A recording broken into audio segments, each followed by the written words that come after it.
चकदा स्थित हम लोग यहाँ पर देख रहे होंगे कि सारे मधुबनी जिला के हमारे सम्मानित दोनों अध्यक्ष, अति पिछड़ा के अध्यक्ष, महिला अध्यक्ष, हर एक प्रकोष्ठ के अध्यक्ष यहाँ उपस्थित हैं। सिर्फ और सिर्फ यही चर्चा करना है कि अति पिछड़ा सम्मेलन जो पटना में होने जा रहा है उसको कैसे सफल करें, मिलर स्कूल का ग्राउंड कैसे मधुबनी जिला से भरे, उसी बात के लिए हम लोग यहाँ उपस्थित हैं, वही चर्चा कर रहे हैं। और सभी लोग ये मान के चल रहे हैं कि मधुबनी का सबसे ज्यादा पूरे बिहार में, दूर वाले जिले में मधुबनी का सबसे ज्यादा संख्या रहेगा। इसी बात की हर एक ब्लॉक से कैसे जाए, क्या सुख सुविधा दे करके अपने लोग को ले जाएंगे, कैसे लाएंगे, उसी पर ये चर्चा है।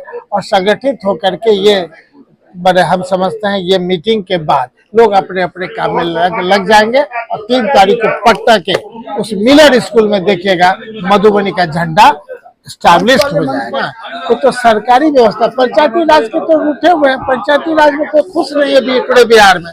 तो पंचायती राज में जो भी है, मुखिया है, प्रमुख है, उनसे रिलेटेड जनता वो तो नहीं जा रही है। सारे लोग जीविका दे दी जाएगी, फलाना दे दी जाएगी, वो सरकारी व्यवस्था होगा, जनता नहीं जा रही है।